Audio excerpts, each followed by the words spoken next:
pain plat indien, paratha farci aux œufs brouillés et du poulet. Mon Dieu, une tuerie.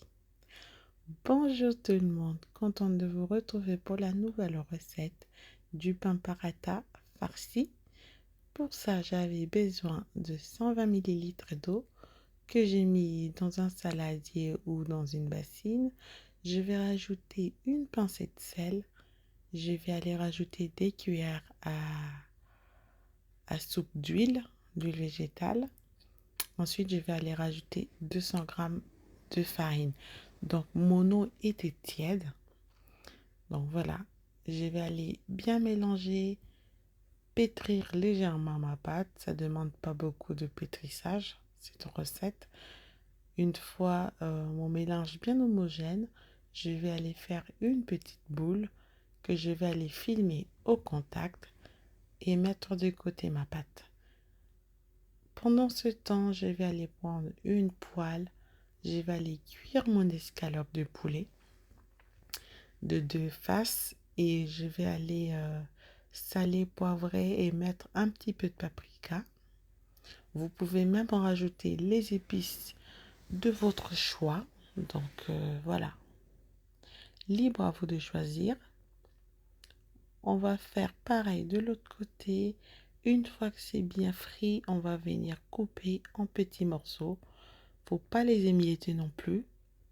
Voilà, il faut laisser des morceaux de poulet. Donc voilà, une fois fait, on réserve des côtés. On va prendre un autre petit saladier. On va venir casser 2 œufs. On va saler, poivrer, mettre un petit peu de paprika également. On va venir bien mélanger. On va battre en omelette. Et puis, on va aller faire des œufs brouillés. On va récupérer la poêle où on a cuit notre escalope de poulet. Voilà, avec la matière grasse qui est dedans et le goût, on va venir mettre à feu très doux en remuant régulièrement nos 2 œufs pour faire des œufs brouillés et enlever aussitôt. Ne laissez pas sécher vos œufs. Une fois que c'est fait, on réserve des côtés. On va prendre notre boule de pâte.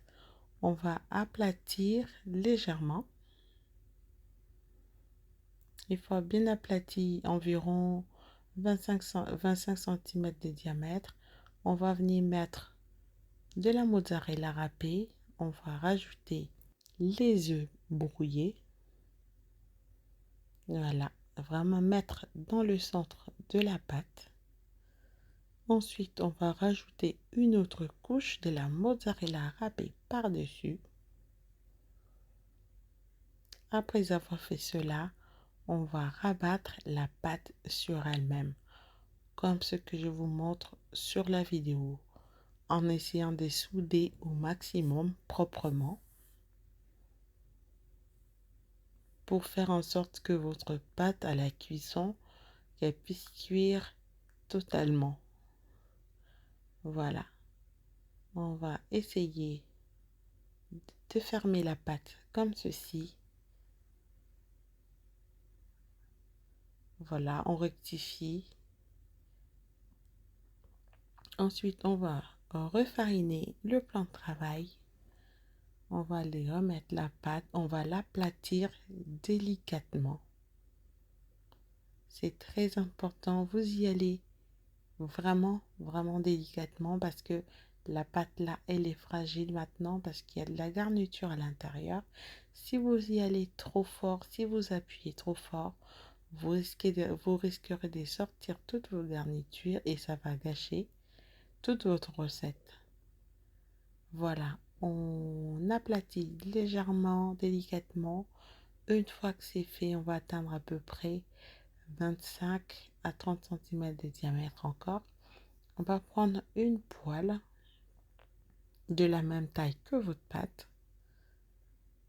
On va venir mettre un petit peu de matière grasse dedans, de l'huile neutre, c'est mieux, ou du beurre si vous voulez. On étale bien avec le pinceau et puis on va venir mettre notre pâte et puis essayer de tourner, retourner régulièrement pour faire en sorte que la pâte soit bien cuite et que le fromage à l'intérieur soit bien fondant. On va tourner, retourner, on va prendre même un petit peu de matière grasse, rajouter par-dessus, bien étaler avec les pinceaux sur la pâte. On veut bien étaler. Une fois que notre pâte est bien dorée, on va aller enlever. À l'aide d'un découpe des pizzas ou juste d'un couteau et une fourchette, on va aller bien couper notre pain. Et puis, oh là là là là là là là là. Mais qu'est-ce que c'est bon! Vous n'allez pas en revenir. Très facile à faire, très rapide, mais tellement bon. Voilà, je vous remercie d'avoir regardé cette recette jusqu'à la fin. Partagez la recette si elle vous a plu, enregistrez-la pour ne pas la perdre. Et surtout, abonnez-vous. Je vous retrouve très bientôt pour la nouvelle recette. Bye bye!